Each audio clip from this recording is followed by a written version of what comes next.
हुजूर को दफन करके लौटे, तदफीन से फारग हुए, कब्र मुबारक में उतारा, हुक्म पूरा किया। कहते हैं वापस आए तो जनाब अंस से सैयदा फातिमा कहने लगी, अंस तूने भी मेरे रसूल पे मिट्टी डाली है, अंस तेरी जरूरत हो गई थी। फरमाते हैं उस वक़्त फातिमा का पहला आंसू गिरा और फिर 6 महीने हुजूर के बाद हयात रही, मैंने उसके आंसू ही गिरते देखे। लोग सो जाते, वो हुजूर के रोज़े पे जाके बैठ जाती। कहते मैं समझाता बहलाता, लेकिन फातिमा कहती अली सब्र अपनी जगह, कर्म अपनी जगह, और मैं तुझे क्या बताऊं, बहन भाई पहले सारे चले गए, वालदा पहले छोड़ गई, अब हुजूर अलैहिस्सलातु सलाम ने भी पर्दा डाल लिया है, मुझे चारों जानिब कुछ दिखाई नहीं देता। कहते हैं 6वां महीना था हुजूर के विसाल को। एक दिन मुस्कुराती हुई फातिमा घर आई रोजे से रात को बच्चों के साथ, तो शेर खुदा कहने लगे, मैंने कहा फातिमा बड़े दिनों के बाद मुस्कुराते देखा, क्या बात है? तो कहने लगी अली आज मेरी आंख लग गई थी, मुझे हुजूर ख्वाब में मिले हैं, तो मुझे हुजूर ने कहा तू रोती क्यों है? तो मैंने कहा महबूबा मेरा दिल नहीं लगता। तो फरमाया बेटी तैयारी कर, तू मेरे पास आने वाली है।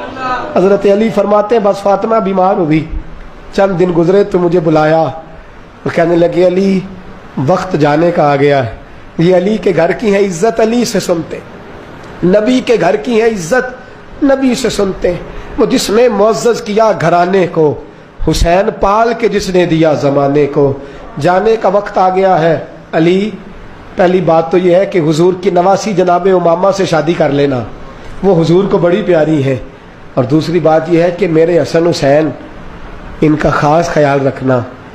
और तीसरे लफ्ज़ कहे तो हज़रत अली तड़प के रोए, कहने लगी मैंने वक्त गुजारा है, आपकी हुकूक मेरी जिम्मेदारी थे, मैं इंसान थी भूल जाती थी, अगर मुझसे कहीं कोई कमी रह गई हो तो मुझे रज़ाए इलाही से दरगुजर करना, कहीं मैं हुजूर के सामने जाके शर्मिंदा ना हो जाऊं। शेर खुदा करम अल्लाह ताला वजहुल करीम फरमाते मैंने हाथ थामा और मैंने कहा फातिमा अली का बड़ा मर्तबा था, पर जो तेरी निस्बत से कमाल था वो तेरा ही था।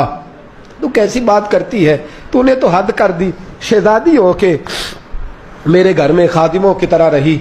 हजरत फातिमा रज़ियल्लाहु ताला अन्हा का दूसरा हुक्म ये हुआ कि मुझे रात को दफनाया जाए, और फरमाया मेरे पहले मदीने में ऐसा नहीं होता था, ये हजरत फातिमा ने सबसे पहले कहा।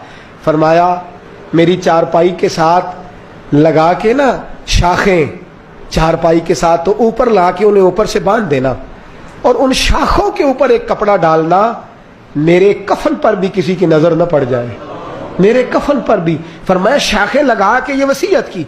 फरमाया ऊपर से फिर रात को उठाना, अंधेरे में उठाना, और फिर कफन के ऊपर शाखें बांध कर गोया एक डोली सी बनाकर उसके ऊपर भी कपड़ा डालना, किसी गैर महरम की मेरे कफन पर भी नजर न पड़े। और अली मुझे अपने हाथों से कब्र में उतार के अल्लाह के सुपुर्द करना।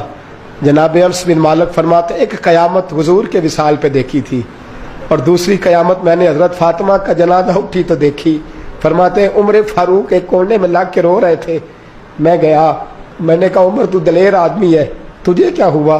तो कहने लगे पहले हुजूर गए थे, अब निशानी मुस्तफ़ा भी रुखसत हो गई है, हम बच्चों को भेजते थे, फातिमा की दुआएं मुस्तफ़ा की दुआएं लगती थी, देखो सैयदा भी रुखसत हो गई। मेरे नबी पाक सल्लल्लाहु अलैहि वसल्लम ने फरमाया मेरी इज्जत वाली बेटी जब क़यामत वाले दिन आएगी, क़यामत वाले दिन तो अल्लाह फरिश्तों से, नबियों से, वलियों से कहेगा गर्दनें झुका लो, आंखें बंद कर लो, मोहम्मद की बेटी फातिमा की सवारी गुजर